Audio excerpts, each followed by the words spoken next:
It's your boy Arias, Backstage Bastards at HOTOTWENTY, the home of hip hop and R&B. Check it out. Check it out, check it out, check it out, check it out. Esto so doing the KRS-One in the building tonight. Pow.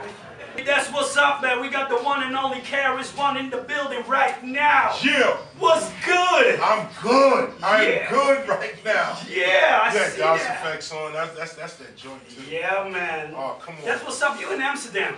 Yes. Again.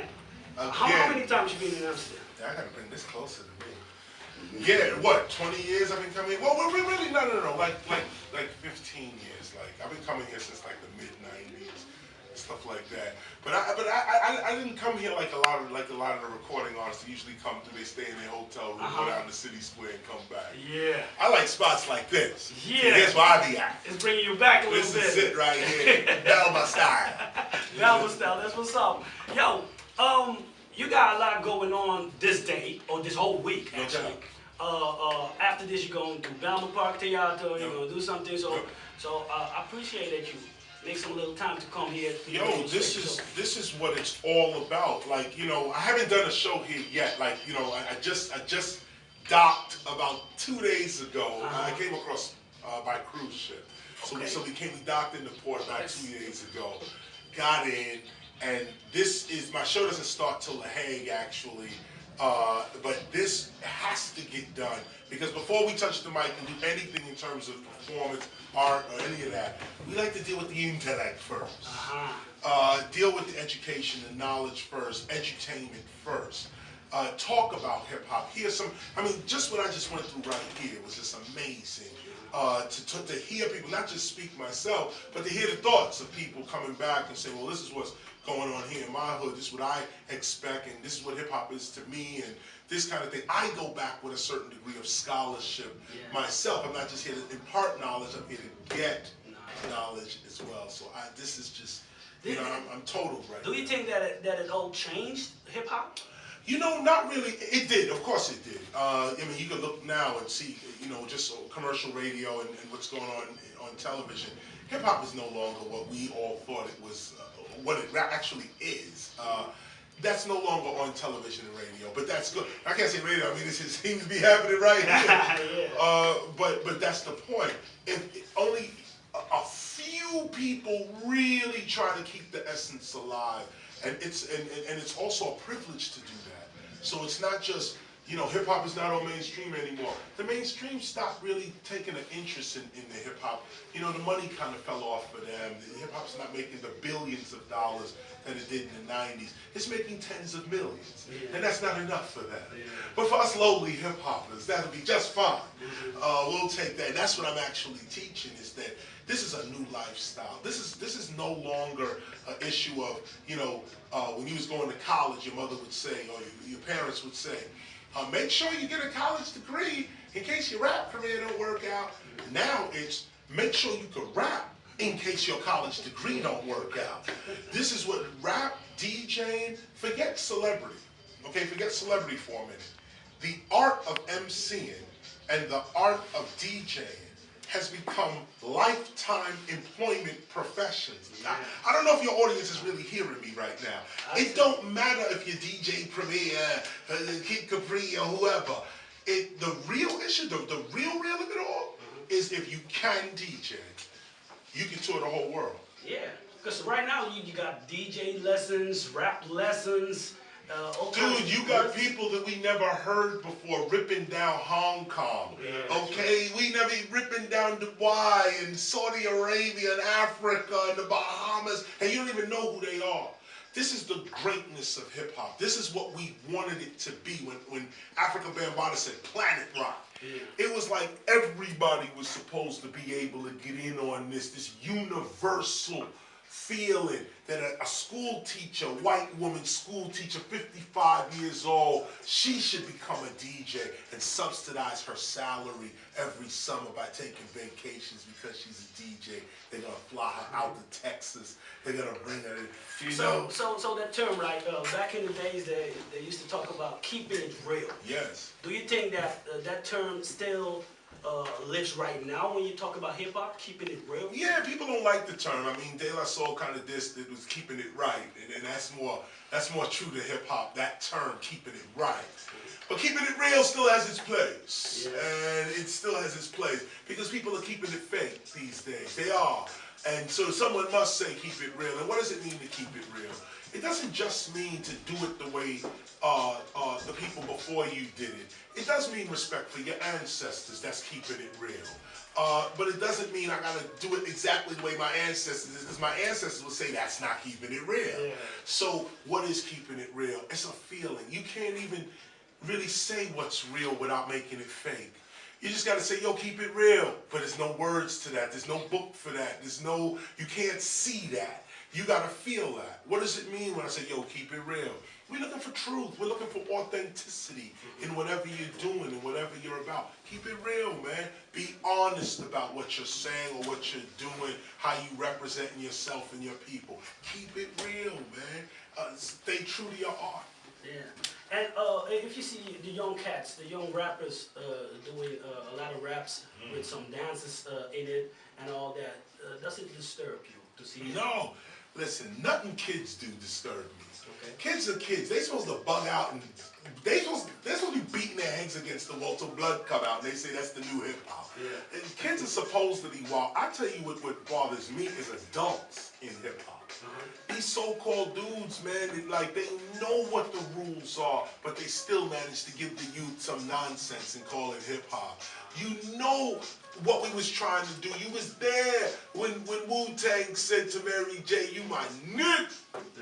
And you knew that we wasn't dissing Mary J. She was singing, "You're all I need to survive." And he was like, "Shorty, you there for me anytime I need you. It's me in your world." We understand that. We know what that is. But now these folks gonna come. You know you was dancing to meth and Mary J. Now you're gonna say hip hop is misogynist toward women and this, that, and the other. Because one or two rappers want to come out and actually make a song that girls like. I'll pop that Gucci and I'm gonna get in you and all that, and girls be screaming like, yeah! They're not part of the culture. They just hear it and they don't even see like what's going on. People say all the time, they say, people, you know, they get mad at me when I say Nicki Minaj is the greatest MC ever. Why do they get mad? Because they can't see past that. They can't understand why I would say something like that. And the point of the matter is that, of course, she's not on the level of, say, OC or Lord Finesse, Supernatural, you know, Pharaoh March. I would not even put myself there yet, not yet. But you know, she's not that. But that's not what she came. That's not what she's supposed to be. That's not who she is. That's not what we got to judge the lady for, or the persons. If you say Wayne, say Drake, you say even Kendrick Lamar, anybody. How did you come up? What did you first come out your mouth with rapping? How did you rep that? Out the gate. Who were you? I want to see that till you die. Okay. I want to see that till you die. But didn't she change a little bit? No. If you really listen to Nicki's material, she paid dues. She actually rhymed the way everybody needed her to rhyme. But when you really look at who was rolling with her and what her full game plan was about, she came in and did what she came to do. Now we're trying to make her a Queen Latifah or Lil Kim or so, you know. No, she's not that. You know, and if you want that, let's get on Lauryn Hill. Come on, Lauryn, what's up with your new album? Like, what's up? Not the reggae stuff. I want hardcore hip hop from Lauryn Hill right now. You know, where's Bahamadia at? You know what I'm saying? Where's Nicki D? Where's MC Light? Where's Heather B? Come on, where are these people at that you want to hear that from? Nicki's not that. She's made herself what it is she want to be. And I tell you the truth, it's great for hip hop. What we don't have is a balance to what Nicki's doing. Nicki's over the top. She's outrageous. But wasn't Digital Underground the same way? Wasn't Shock G with Do What You Like? You know, I mean, he was over the top. Flavor Flav, over the top. I mean, this is what hip hop is. It's like what it is. Everybody not gonna be conscious like KRS or Poor Righteous Teachers, X-Clan. That's not. But what got you started rapping? Oh well, I open MC. Yeah. No.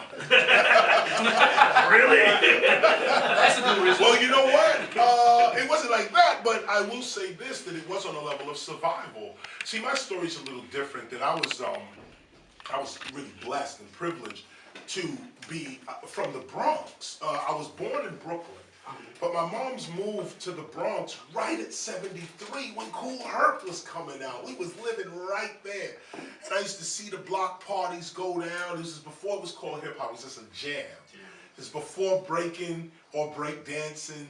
It was just called the go off. And Herc would play Apache. And we would get out there and just go off. We'd be doing martial arts.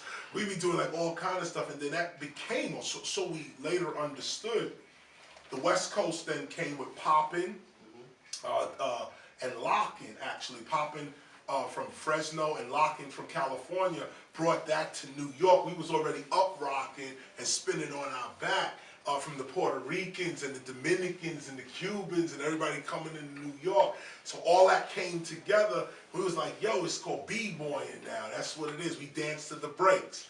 And so Kool Herc was doing the breaks. Right when he was doing that, Africa Bambaataa, who was already known in the hood because he was down with the Black Spades, a huge family in New York. And he was down with them. He came back from Africa and said, I'm not down with that no more. It's called the organization. And then from there he started Zulu Nation and started organizing people on the corner. And if you was down with Zulu, you had the beads on and all of this. Organized the whole neighborhood up. Then you got Flash. Right when Bam's doing that, Flash come in and starts cutting and scratching. After that, we was done. It was over. Flash is a certified electrician, my G. Certified electrician. Hip hop wasn't started by a DJ and an MC. Herc is a car mechanic. That's his profession. He breaks cars, he fixes cars. Bam is a writer. He won a writing contest to go to Africa. Okay. Grandmaster Flash is a certified electrician. Okay? A car mechanic, a writer, and an electrician started hip-hop. And this is the part that when you say, how did it start? Well, they opened up their refrigerators, and it was empty. And look at Flash, he's a certified electrician, but he's a black man at the time. And so it don't matter if you got a profession, if you good at what you do, you black, nobody want to hire you. These white racist unions don't even want to hire you. So here's Flash with a certified electronic degree, can't get a job. He's working as a bike messenger. That's what Flash was doing when he realized. He took the mic toggle, so this is a mic off and on switch, and he rewired the off and on to be right and left. Woo! Crazy, right? These are geniuses we're talking about. Our history is just breezed over. Oh, he's a DJ, Grandmaster Flash. That idea of pulling a record back and making music with it while you got this new click, click, because it wasn't a crossfader. It was just click, click, click, click, click, click, click, like that. And he's clicking this thing and going back. This was genius. This was genius. I was blessed to be there every time. Every time hip-hop made a move, I was either in the neighborhood, I was there watching it, or something in that to that extent. And then there was a moment that you thought, yo, give me the mic, let me do something. 1977, New York had a blackout. I was already writing poetry to my mother. Okay. You know, I love you, Ma, and da-da-da. Yeah. And then New York had a blackout, and I saw what really blew my mind was that there was this woman, her name was Miss Brown, and she was like the Christian church-going, upstanding woman on the block. Everybody was looking at her like, look up to her. It's Miss Brown. And her house was always together, and every time we went in front of her house, if we stood on it, she had a car, we leaned on the car, she'd yell out to us, don't lean on my car, get off my car. And we knew Miss Brown's house. She was like the upstanding lady of the block. So the blackout comes. All the power goes out in New York City. Everybody's rioting, grabbing, looting, guns out. Boom, you hear stuff popping off. I'm in Brooklyn. Flatbush, Church Avenue, East 35th Street. It's a war zone. This is getting in. They doing their thing. I look down the block. I see a woman running down the street with a TV and a shopping bag. It's Miss Brown. It's Miss Brown running. She had a TV, a little TV, and this is the 70s, so the TVs was big, square TV, okay? The heavy one. The heavy TV. She had a TV under her arm and a shopping bag. I don't even know what was in the shopping bag. She just had a shopping bag and a TV, and she was running down the street with everybody else. I was 12. It blew my mind. It blew my mind. And when I got home, or when my mom's got home that night, and she was working with the whole blackout when she ran home to get her kids. She ran home. She was like, y'all straight, y'all all right? Oh my God. And I was like, Mom, wait. I saw Miss Brown. I saw Miss when she was running with a TV. And my mother didn't care. She was like, oh. Like she didn't care less. But I was really, she saw that I was messed up. I was like, but Mom, this is Miss Brown. How she like, I saw Pookie in them and this one running her. Is she like them, Mom? Like what? And my mother told me, you never forget, she said, when the lights go out, that's when everybody becomes their true selves. When the lights go out. And I was just like, ah. And from that day, I started writing rhymes about when the lights go out. What is the truth of things? What is the real reality of things? At 12, I got hit right there. And it started slow. I started writing like what I saw. I wrote about the blackout, stuff like that. But then I went to the Brooklyn Public Library. And on the door of on the walls of the library, they have knowledge in rhymes on the library wall. So that influenced me as well. I'd read the library wall, I'd be like, wow, there's knowledge on the wall in rhyme at the Brooklyn Public Library. Then Melly Mel would come out around 81 with The Message. And I get the dates mixed up, but right around that early 80s, we get The Message from Melly Mel. And I was done after that. You know, broken glass everywhere. People pissing on the station like they just don't care. He described the whole neighborhood to a T. I was like, this is what it is. We used to call it reality rap. That's what it used to be. Now it was labeled gangster rap. But it was called reality rap in the beginning. We just talking about what's real, what's going on. And that's all of these times I decided to pick up the mic. I picked it up, I put it down. I picked it up, I put it down. 1977, I picked up the mic. Then I left home. I was a runaway, ran away from home to be an MC and a philosopher. My mother didn't like it at all, but I left. I was about 15, 16, left home. And I put the mic down there because I was studying philosophy. I needed to know if God was real. I said, I'm going to die out in these streets. I need to know for real. And I did get my answer like you couldn't believe. But I jumped out there and I was like, yo, I'm going to be this MC. And so I started going to the jams all over New York because I was homeless. So I was just running around. But at the time I was a graffiti writer. So I'd be putting my name up, you know, KRS. Got influenced by the writing in the library. So, yeah, probably. You got influenced by the library wall? Yeah, you know what? You know, now that I look back on it, I'm not mad at that. That may be an early influence. Looking back, no, because the knowledge was right there on the wall. And then on top of that, see, I'm also growing up in a time where there was graffiti on the subways. And there was a whole graffiti art culture on the subways. You used to look and know every Monday something was going to come out new and fresh. And it was all of that. It was all that. That with the jams. I put the mic down, I picked the mic up. I put the mic down, I picked the mic up.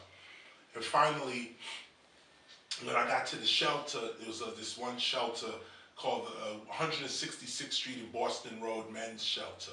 740 men, homeless dudes, some coming out of prison, drunks, drug addicts, this kind of thing. There was a small section of us that was just young people that just had no family. And it was just us. It was me, it was Just Ice, a couple other people, and Levi 167 and all these people. And some graffiti writers, and all these people was just in the shelter together.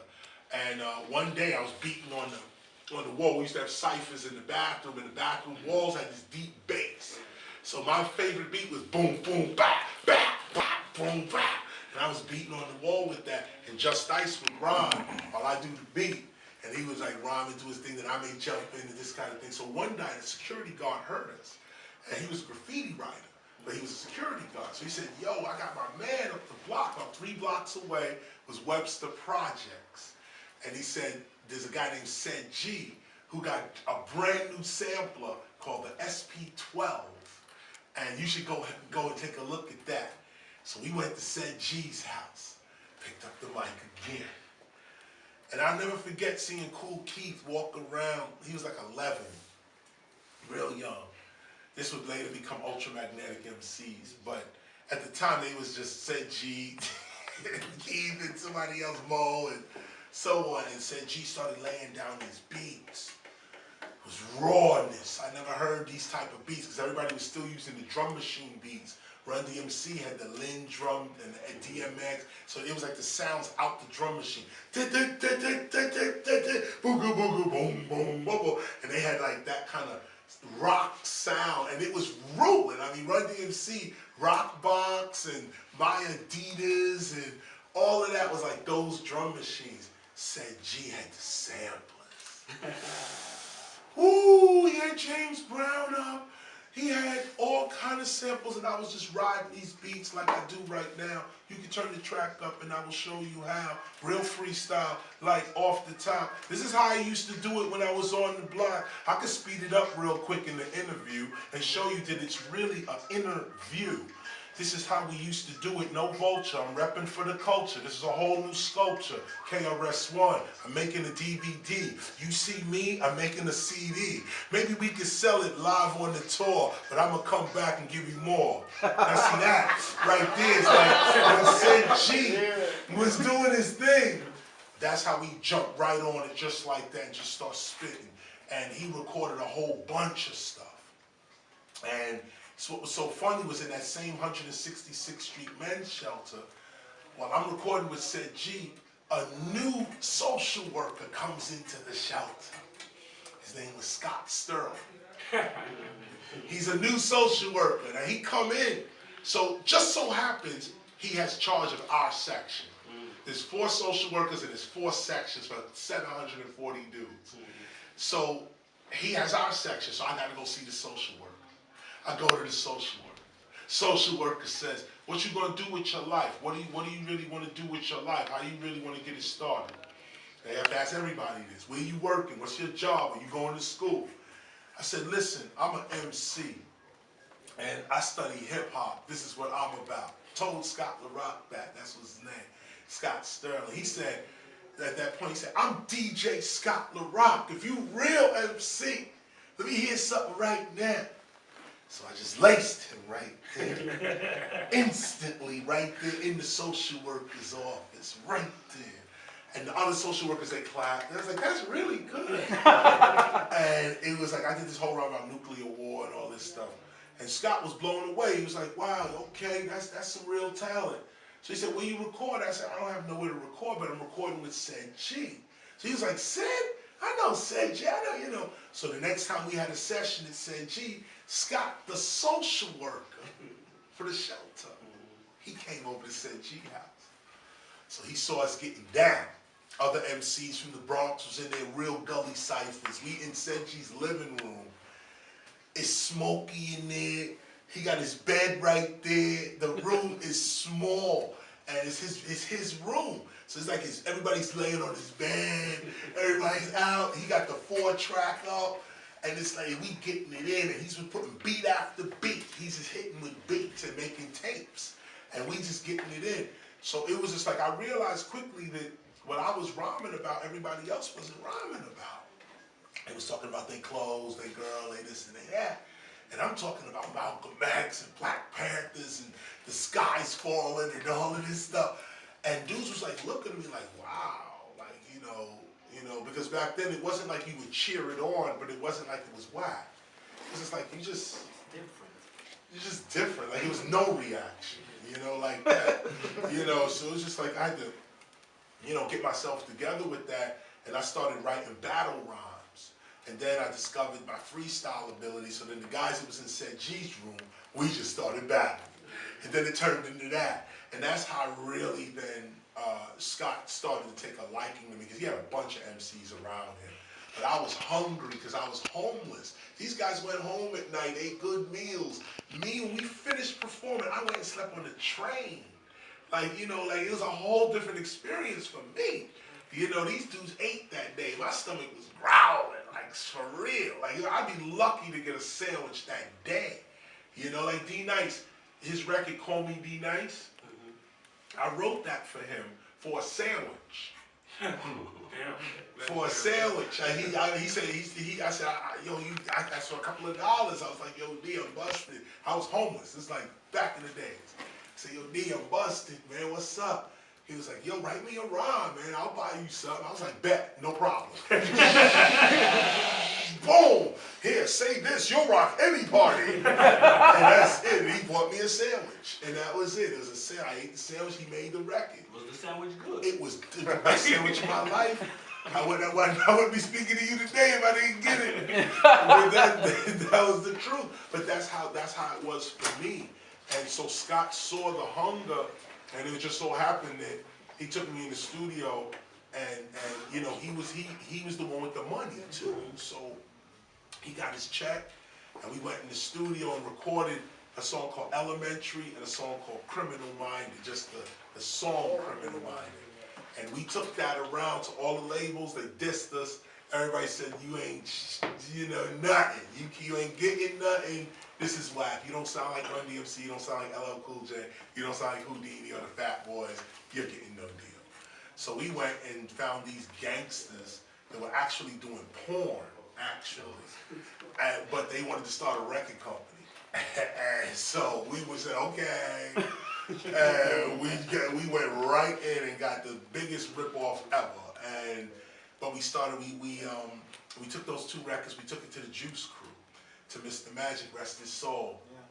Mr. Magic, and Magic supposedly disregarded us and said, this is garbage, this is whack, and we getting this through an engineer, like a middle person. The middle person said, now Magic said it was whack. So I was like, whack? There ain't nothing whack about this. MC Shan is whack. And then we said, so then I started writing up. And then I wrote this one joke, it wasn't even supposed to come out. I wrote this song called The Bridge Is Over.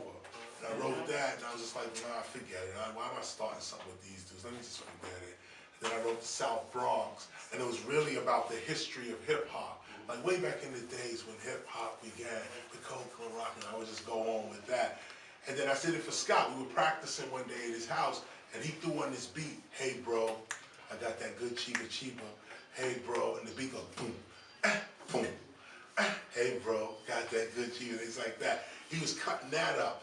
And I did, you know, many people tell me this style is terrific, and I went ahead and did that. And it was just, he just sat back and was like, wow, where do you get this stuff from? And I was in there just dancing. So we went to the studio the next day, and we spent $50, and we recorded the South Bronx. One take, one time. All went down. And from there, that's how it began, from the South Bronx, which challenged MC Shan, who was actually battling LL Cool J at the time. I intercepted the battle and said, oh, I got something to say. You want to try to take out LL, you need to take your whole voice. And I went into that. And you had the rhyme lane right there. So. And it was right there. Well, what was interesting was once the South Bronx came out, what was interesting was that MC Shan answered me. And it became the bridge. Then I was able to scurry along and grab The Bridge Is Over, which was written first. And I wrote that, and then I said, let me just lay this down real quick. And that's what it was. But I tell you, to this day, you know, my career would be nothing without MC Shan, Marley Marl, Shantae, Magic, all of it. My career would be nowhere without these people. I say that to this very day. Big up to the Juice Crew. So you needed that beat. I needed that. I needed that. And no, I needed that that authenticity. MC Shan didn't have to answer me at all. He was already large. He was already the man. But he answered me and said, nah, I'm a real MC. Let's battle. And because of that, I got a chance to get on. So who really won the battle? Really, he put me on. And big respect go out to Shan, to Marley, to Magic, to all of them for even being there, for me to have somebody to battle. you know, and show that. So I want to ask just one quick question, because I want to know one thing. Then you need to leave. You need to go to the Belmont Park Theater. Which MC right now, doing this thing right now, do you feel, besides Nicki Minaj, we know whatever, but male MCs? Oh man, I go right to Joel Ortiz. Slaughterhouse is doing a good thing. Joel Ortiz in Slaughterhouse. No diss to anybody else, of course. Don't start getting egos. But no, Joel is my man on that. Out of the group, I actually listen to Joel's albums. He has his own albums. You know what I'm saying? And his style, the way he's coming off, he's keeping the tradition of the Bronx alive. He's keeping a lot of what we used to do alive. You know, punchline rhymes that may not make the radio, but you just love hearing them. Nice tales about the hood, not just, I'm going to tell you about my hood, but very poetic, very colorful. Joel Ortiz, of course, Immortal Technique is doing his thing. New album is hot as well. You know, that's really, I mean, and then everyone else like that. It becomes at that point I start fizzing out into people's demos and stuff that I collect on the road that I hear. I try to stay close to the mic, to be honest with you. Yeah. Okay. Thank you for your time, man. I thank you for this, man, no doubt. Thanks for opening that up. Yes, you know what I'm saying? I almost want another beat. I gotta leave. Alright, KRS-One is 120, the whole of hip hop and R&B, and it's a lovely thing, man. Check it out. DJ Smash, stay good away. Yeah. Thanks. Get